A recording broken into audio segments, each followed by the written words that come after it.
Ladies and gentlemen, welcome back to the analysis of YOLENO TV. I hope you're well from wherever you're watching this channel.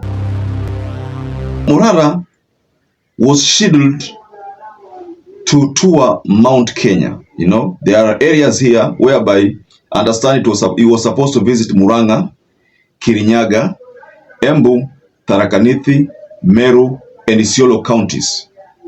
These counties, he was supposed to go there and expose some of the projects which the government had launched, funded, and had not been done. MORARA KEBASO decided to cancel the tour. And the main reason why he did so was because intelligence reports suggested that state operatives disguised as well-wishers and persons of goodwill were infiltrating his planned activities. And this is what he said: "Due to security reasons, I have cancelled my Mount Kenya tour of stalled projects where money has been stolen. The tour was to start tomorrow morning. Intelligence briefs reaching me indicate serious infiltration by state operatives by persons coming as well-wishers and persons of goodwill. I will announce next move." So I think the statement there is self-explanatory. There are people who have been posing as well-wishers, but these people are now posing as well-wishers but infiltrating his plans so that they can find ways of bringing down MORARA KEBASO's plans or finishing him. I mean, if that is the case. So I want us to go extensively into this story of MORARA KEBASO's cancellation of the Mount Kenya tour, and this statement that he has unleashed about intels or intelligence reports on him that briefed him about unintended or rather about an infiltration on his planned visits. So now, before you get further on this analysis, please like this video. It's so important if you like this video. I'm so grateful for everyone who has been liking our videos. I don't take that for granted. Subscribe to our channel if you've not subscribed before, and to existing subscribers, thank you so much for your support. If MORARA KEBASO had toured Mount Kenya and actually went to Murang'a, Kirinyaga, Embu, Tharaka Nithi, Meru, Isiolo counties and exposed those projects, this would have put William RUTO at loggerheads with majority of the Mount Kenya people. Because you remember, the place of Mount Kenya has been one of the places where RUTO made so many promises to.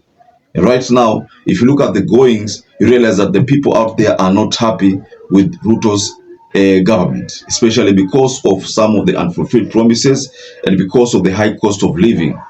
And especially now that there is a narrative that Rigathi Gachagua is slowly being sidelined. If you've been following the politics of Mount Kenya these days, you realize that there's a growing narrative that Rigathi Gachagua is slowly being edged out of the Kenya Kwanza. Because there is Mudavadi here, there is Raila Amolo Odinga, who is both in opposition and government, there is Mudavadi who is in government, and Mudavadi was given more powers. Now, Rigathi Gachagua is being seen as someone who is almost insignificant. You know, the power of Rigathi Gachagua in the Kenya Kwanza was the fact that Mount Kenya would neutralize Nyanza voting bloc. But now that Nyanza voting bloc is showing what we saw, the indication of working with RUTO, so the concern has been that maybe Rigathi Gachagua is slowly being edged out. That is why someone said Rigathi will be on the ballot, and he was very sure about that. Now, in regards to this message that KEBASO's life is in danger, especially from the fact that there are state operatives who have infiltrated his tours, KEBASO announced that he has taken insurance for the vehicle with CAMARGO Insurance, a company linked to William RUTO. This is a very this is laughable. You know, CAMARGO Insurance is a company co-owned by William RUTO.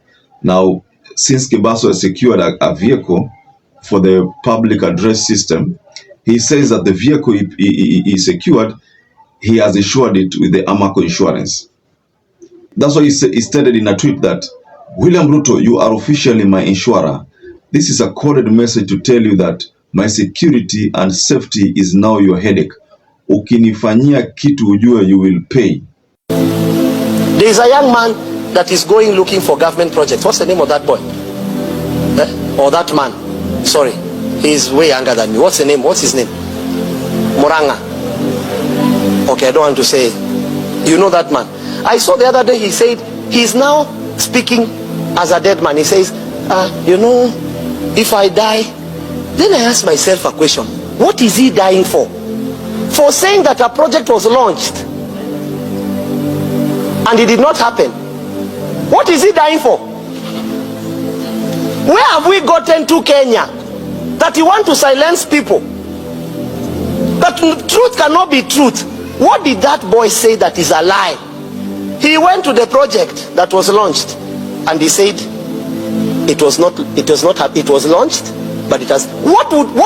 That boy should ask, or that man, sorry, should ask a question of what of these things do you accuse me of? What would you accuse that man for? If at all, in case you are not aware, because according to you, God only uses a preacher, that man has been sent by Jesus. He doesn't know me and I don't need to know him, but I'm telling you, I know deposits of people that have been sent by Christ. He might not even know much about prayer, or he might not be a fasting man, but I can tell you the spirit that is pushing that man. You know why? God loves justice. Satan doesn't. That's how you know God. He loves justice. He's called a just judge. No, God ni wewe. He's called a just judge. Okay, add God now after judge. He's called a just judge. God. Now let's repeat it. He's called a just. Where did you read? Yeah, he's a just judge. So when God judges that man, because truly he will be judged, did he say a lie?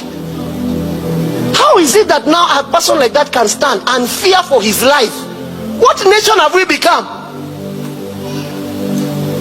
Kenya, I cry for you.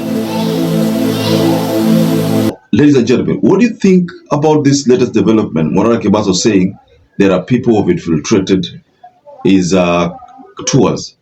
Do you think that is true?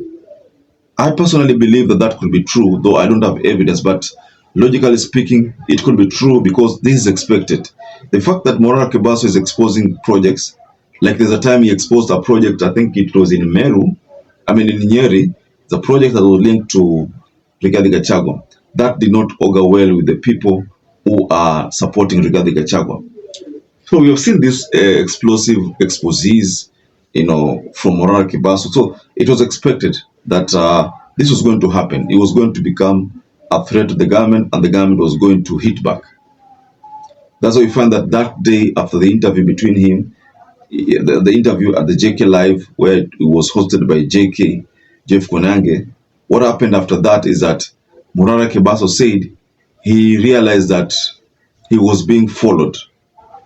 Someone was, there's a vehicle, I don't know, double cabin Subaru, something of that sort, was just traversing around there, trying to keep track of his movement. So that's why he did not use his vehicle to go back to his home. And in fact, he used another means which he never disclosed.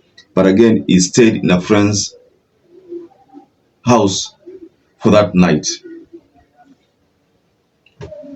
Now, ladies and gentlemen, I'd like to raise my case here. What do you think about this statement coming from MORARA KEBASO? Just go below and you can offer a reaction. So perhaps if you're watching this video and have not subscribed, take 1 second and subscribe, like this video. Until we catch up again, stay safe and stay blessed.